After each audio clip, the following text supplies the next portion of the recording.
60 Minutes Overtime. This week on 60 Minutes, we look at the efforts to dismantle independent oversight in Washington.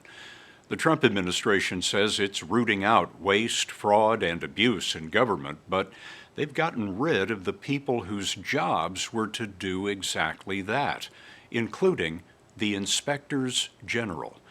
IGs, as they're known, are independent overseers who look for fraud, misconduct, and inefficiencies within agencies. They save taxpayers billions of dollars each year, and within the first few days of the Trump administration, at least 17 of them were summarily fired. Also let go have been the heads of watchdog agencies, whose work includes protecting federal employees from illegal retaliation and termination. With all the firings in Washington, we wanted to know who's left to stand guard when the watchdogs are gone. What we're having happen is the dismantling of all of the oversight and transparency entities, processes, procedures that were developed over years to ensure that our government operates with efficiency and integrity. We spoke with attorney and former CIA officer Andrew Buckeye and former State Department attorney David Kligerman. They now provide legal help for the nonprofit Whistleblower Aid, which has represented such high-profile whistleblowers as the anonymous CIA analyst whose case prompted the first Trump impeachment. There's a system that was designed over the last 200 years that has a number of places where people go to be protected, to make disclosures, to point out wrongdoing. Those are the IGs, it's the special counsel, and it's this court, this Merit System Protection Board. And one by one, they're being taken off the board. And when those are off the board, the system doesn't work. And we're not just talking about whistleblowers, we're talking about the type of corruption that could happen in a patronage type situation where I want to hire my brother-in-law, I want to put political cronies in, I want to do all these things that over 250 years in the Republic we've said, no, this is not what it means to have a non-corrupt, responsible civil service. Most of the executive branch is filled with people who are career civil servants who have expertise and don't get hired or fired because they adopt or don't adopt the political program of the president. Jamal Green is a constitutional law expert and professor at Columbia Law School. We asked him how the courts are likely to view the Trump administration's firing of independent watchdogs, along with thousands of civil servants across the government. I tend to think that the court is going to look unfavorably upon tens of thousands, hundreds of thousands of people being subject to the president's control. The civil service laws have been around since the 19th century, and they were derived during an era in which there was rampant corruption, there was political patronage, there was clientelism. There was also murder. In 1881, President James Garfield was shot by a political supporter who was angry that he didn't get a job.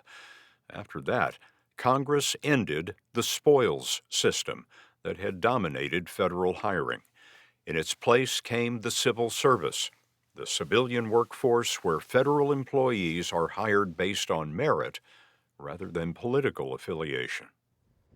There are millions of people who work in the executive branch. These people have expertise in order to fulfill the mission of the agencies that they work for. And if they're subject to partisan political control, then they may very well just do the bidding of the president. And the president's job is not to just have people do his bidding. The president's job is to execute the laws passed by Congress. And so the argument would be, well, Congress is the one that creates these laws. Congress is the one that structures these agencies and gives them their mission. Congress should be able to protect the execution of that mission.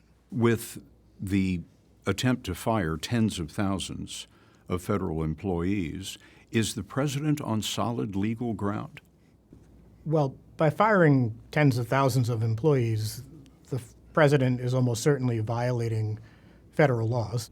Now, the administration may argue that if you work for the executive branch, then you should do whatever I want to do politically, and if you can't, you should get out.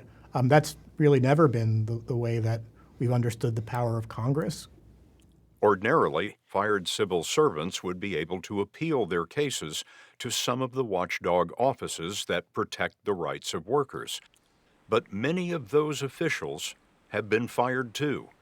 The director of the Office of Government Ethics, the head of the Office of Special Counsel, the chairwoman of the Merit Systems Protection Board, and the chairwoman of the Federal Labor Relations Authority.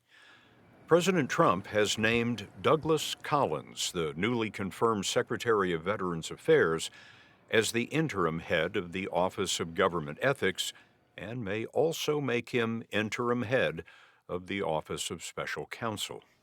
We're not talking about shrinking the size of the government. We're talking about taking the referees and those who are in charge of protecting the game, making sure that the rules are followed. They're off the field. When they're off the field, they're off the field.